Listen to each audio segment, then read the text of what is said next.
maior. Muito obrigado a você que está nos acompanhando pela Sagres TV, pela Rádio Sagres e pelo sagresonline.com.br. Sejam todos muito bem-vindos. Faço pedido para que você possa interagir conosco no nosso chat, no YouTube.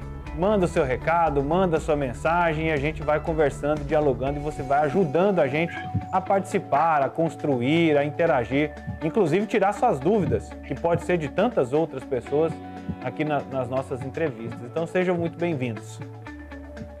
Bom, além disso, nós temos o nosso WhatsApp, que é o 62-3216-0726. Você pode mandar o seu recado para a produção e dar sua sugestão de pauta, participa, né, e faz seu comentário. Esse é o WhatsApp da Sagres TV e você pode interagir conosco.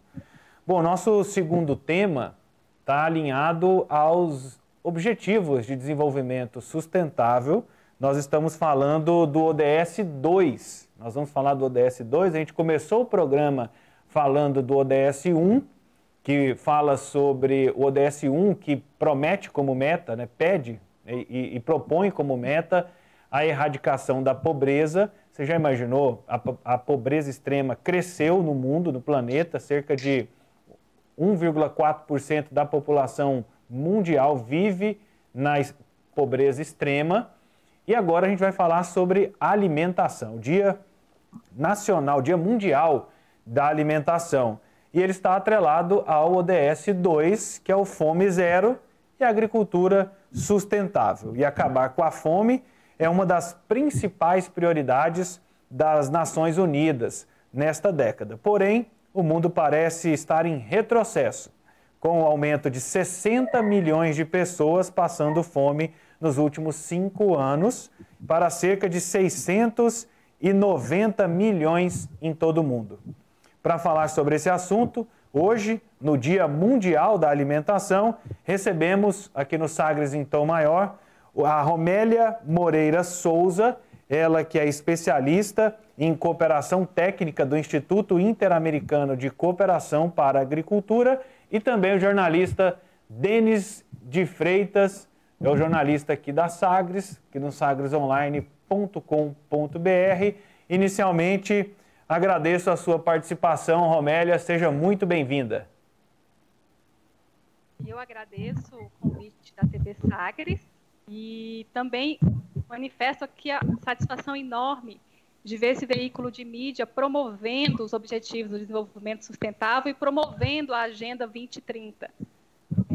Então, é muito importante esse engajamento dos veículos de comunicação e eu agradeço a oportunidade de divulgar um pouquinho o nosso trabalho e comentar com vocês como é que a gente está fazendo essa abordagem para a agricultura. E é interessante porque nós somos o primeiro veículo do Centro-Oeste brasileiro a fazer parte do Pacto Global de Mídia. Isso nos orgulha muito de participar. Tem que orgulhar mesmo. É fundamental o engajamento da mídia nesse processo. E o Denis de Freitas, seja bem-vindo no seu primeiro dia aqui, Denis. Muito obrigado, Vinícius. Opa, eu agradeço. Boa tarde, Vinícius Tondolo, boa tarde, Romélia, boa tarde ao pessoal de casa. É uma satisfação minha poder comentar um assunto tão importante. Bom, antes de estender as perguntas à Romélia, de conhecer um pouco do trabalho, né, que o Instituto Interamericano, ICA, ele desenvolve, vamos conferir uma mensagem do secretário-geral da ONU, né, que enviou sobre essa data o Dia Mundial da Alimentação. Vamos acompanhar? The award of this year's Nobel Prize for Peace to the United Nations World Food Programme recognizes the right of all people to food and our common quest to achieve zero hunger. In a world of plenty, it is a grave affront that hundreds of millions go to bed hungry each night. The COVID-19 pandemic has further intensified food insecurity to a level not seen in decades. Some 130 million people risk being pushed to the brink of starvation by the end of this year. This is on top of the 690 million people who already lack enough to eat. At the same time, more than 3 billion people cannot afford a healthy diet. As we mark the 75th anniversary of the United Nations Food and Agriculture Organization, we need to intensify our efforts to achieve the vision of the Sustainable Development Goals. That means a future where everyone, everywhere, has access to the nutrition they need. Next year, I will convene a food system summit to inspire action towards this vision. We need to make food systems more resistant to volatility and climate shocks. We need to ensure sustainable and healthy diets for all and to minimize food waste. And we need food systems that provide decent, safe livelihoods for workers. We have the know-how and the capacity to create a more resilient, equitable and sustainable world. On this World Food Day, let us make a commitment to grow, nourish and sustain together. Essa é a mensagem do secretário-geral da ONU, Antônio Guterres, né? Mensagem que você que está acompanhando em imagens, acompanhou ela legendada.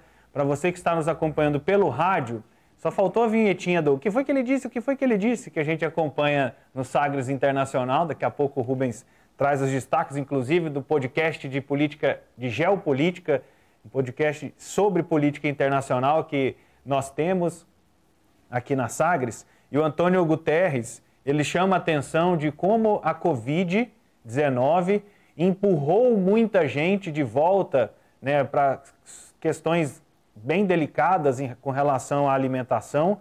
130 milhões de pessoas correm o risco de viver, estão muito próximas, né, de ter problemas com a alimentação, de passar fome mesmo. 3 bilhões, eu disse 3 bilhões de pessoas sem dinheiro, sem condições financeiras para ter uma dieta saudável em todo o planeta. E aí ele anuncia que vai convocar a cúpula, né, das organizações das Nações Unidas no ano que vem para discutir temas e ações que direcionem e que possam alcançar e possam desenvolver essa meta que é o ODS 2 com relação à fome, né, à alimentação. E, Romélia, o Antônio Guterres, ele faz uma diferenciação muito importante da gente entender, né? Até no início do bloco, nós falamos sobre iniciativas e soluções que atuam para erradicar a pobreza extrema e que ela não é só dar alimento, é um processo complexo de empoderamento, de posicionamento, de conhecimento, né, de educação, que você não erradica a pobreza só dando dinheiro ou dando uma cesta básica, não é assim que resolve. E quando ele fala que existe o grupo de pessoas que correm o risco de entrar nesse grupo crítico, nós temos aquele grupo de pessoas que não tem condição de ter uma alimentação saudável. E aí é praticamente a metade do planeta. Exato. E isso acontece porque existe uma diferença entre a produção de alimentos e também o acesso a essa produção de alimentos.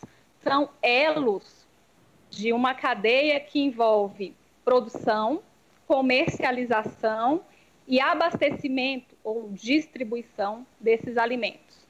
E o ICA, eu vou falar um pouquinho sobre o trabalho do ICA, mas dentro desse contexto, o ICA é o Instituto Interamericano de Cooperação para a Agricultura, é um organismo internacional vinculado à Organização dos Estados Americanos. Então, a nossa atuação, ela se dá nos 34 países da América do Norte, América Central e América do Sul. Então, em função da pandemia, o ICA desenvolveu um produto interessante que monitora justamente isso, esses elos dessa cadeia toda de valor. Ele monitora a produção, ele monitora a comercialização e o abastecimento, como está isso frente à pandemia. Ele se chama Monitor para a Segurança Alimentar das Américas. É um produto, ele está público, acessível em 3 idiomas, né? Nós estamos no sistema e nós temos o inglês, o português e o espanhol, e ele é um produto com muitos infográficos, ele para um público leigo, ele é muito tranquilo de ser acompanhado. E ele é editado semanalmente. E ele faz justamente isso. Ele tira um retrato de como estão esses elos da cadeia de valor. Desde a produção até a comercialização E, por fim, o abastecimento. Como é que isso tem chegado à população final? Denis? Então, eu gostaria de começar, porque a gente tem ciência de que com a pandemia esse problema se acentua, ele vai ficar ainda mais grave. Como que nós vamos fazer para conseguir resolver isso? Como que a gente começa? Porque resolver é um problema que vem de muito tempo, imagino que não seja de uma hora para outra também para resolver. Mas como que a gente começa? Olha só, Denis, a gente tem trabalhado com vários eixos, né, dentro do Instituto, e o Instituto ele não trabalha sozinho. Tá? O Instituto existe pela vontade dos países, e ele continua existindo e assessorando os países, a sociedade civil e as organizações de base, além também de estar incorporando agora a iniciativa privada, porque não se alcança isso isoladamente ou com um ou dois setores. Isso tem que haver um envolvimento mais amplo. Então, a adoção de tecnologias, novas tecnologias, é fundamental. Quando eu cheguei no ICA, há algum tempo atrás, a gente trabalhava essa questão das tecnologias sempre vinculada à capacitação e à extensão rural. Nós estamos falando de agricultura. Então, você tem uma tecnologia nova, você tem que capacitar os produtores nessa tecnologia e depois fazer uma extensão rural, um acompanhamento para a adoção daquela tecnologia. Só que uma infraestrutura tem que vir junto com essa agenda da nova tecnologia. Então, quando eu cheguei no ICA, o mínimo que o produtor deve ter é disponibilidade de água e um solo para produzir. Puxa, com o tempo, energia elétrica. Como que a gente vai trabalhar uma tecnologia nova, uma irrigação sem energia elétrica? E escoamento. Estradas são fundamentais para fazer esse escoamento, para gerar essa cadeia, fazer essa cadeia de valor, né, girar. E mais recentemente, conectividade.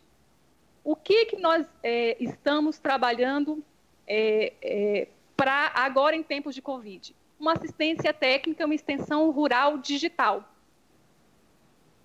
Esse trabalho não é um trabalho protótipo, é um trabalho que nós estamos desenvolvendo em conjunto com o Dr. Michael Kremer, que é o Prêmio Nobel de Economia. O ICA está associado a ele e associado ao Ministério da Agricultura. Ele vai começar a implementar esse trabalho de extensão rural digital, mas para isso, realmente, a infraestrutura ela é fundamental para alcançar esses espaços. E, sobretudo, a conectividade. Hoje, o rural requer respostas diferentes do que há 15, a 10, a 20 anos atrás. Hoje, nós temos que acompanhar as demandas atuais. Acesso a mercados.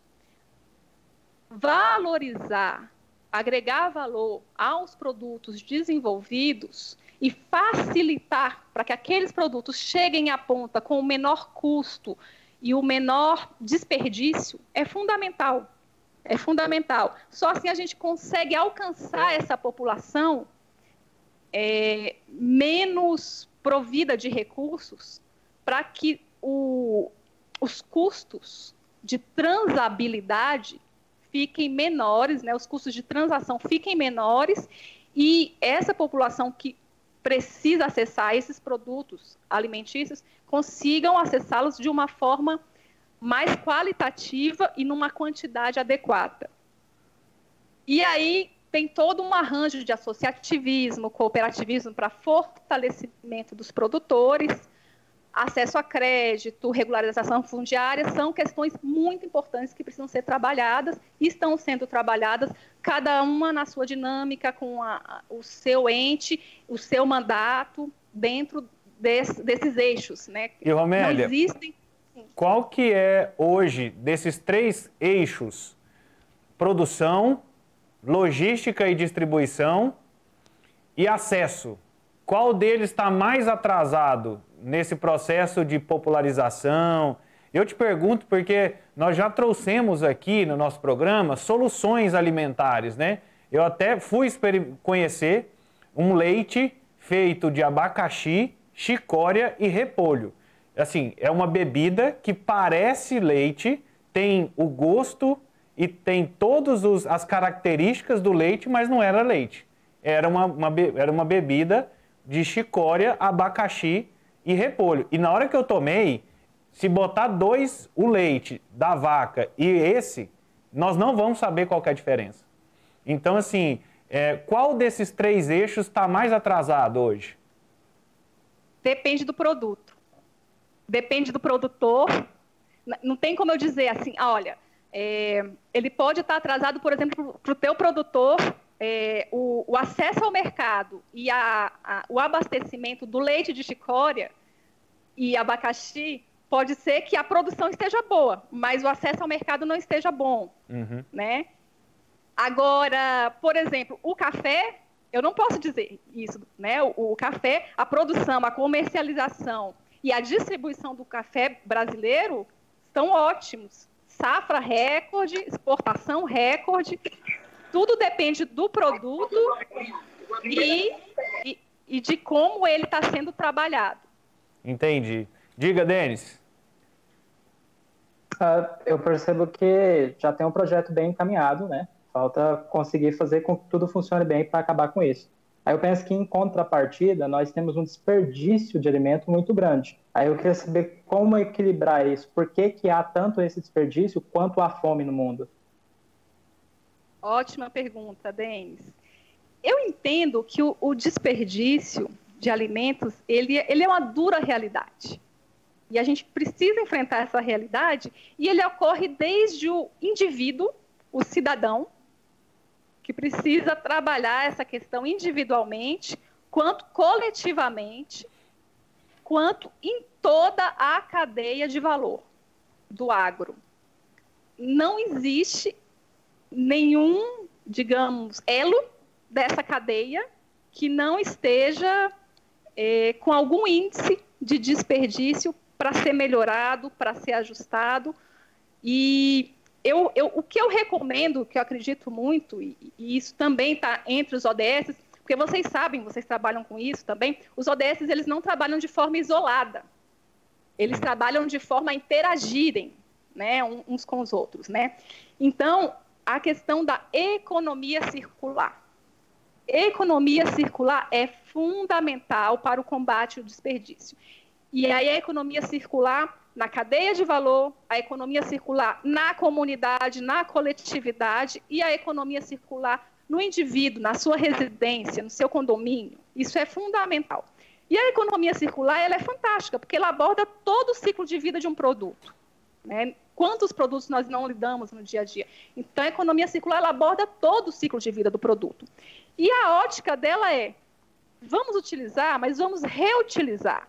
Vamos refazer, a gente consegue reaproveitar aquilo. E depois disso, vamos reciclar. Existe um mundo de possibilidades e de tecnologia. Qual que é a chave aí? Mudança de hábito, mudança de comportamento, adoção dessas tecnologias, incentivo à adoção dessas tecnologias. Romélia, muito obrigado pela sua participação. Esse é um debate que nós estamos aqui, se nós já estamos na edição 121 do nosso Sagres em Tom Maior, tem pelo menos metade onde a gente discute como alimentar as pessoas se a população só cresce, né? Como aumentar a produtividade, não o espaço de produção, né? E manter o meio ambiente. Então essa é uma discussão que a gente faz parte de uma linha onde a gente atua de repensar os hábitos, ideias, conceitos e comportamentos, e você participou hoje, importantíssimo, em compartilhando as suas experiências envolvendo a alimentação. Muito obrigado pela participação aqui no Sagres em Tom Maior. Eu agradeço. Agradecemos a Romélia, né, que é Romélia Moreira, especialista em cooperação técnica do ICA Brasil, que é o Instituto Interamericano de Cooperação para a Agricultura, e também agradeço a participação do Denis Freitas na edição de hoje. Seja muito bem-vindo, viu, Denis? Muito obrigado, Vinícius Tondolo. Tenha uma boa tarde. Vamos... É um tema que nos interessa, né? É um tema importante e a gente vai sempre colocar em pauta porque faz parte da mudança sua. Você que está nos acompanhando, de rever conceitos, rever hábitos, rever a produção de resíduos que você gera. Isso tudo faz parte da Agenda 2030, da Agenda 2030.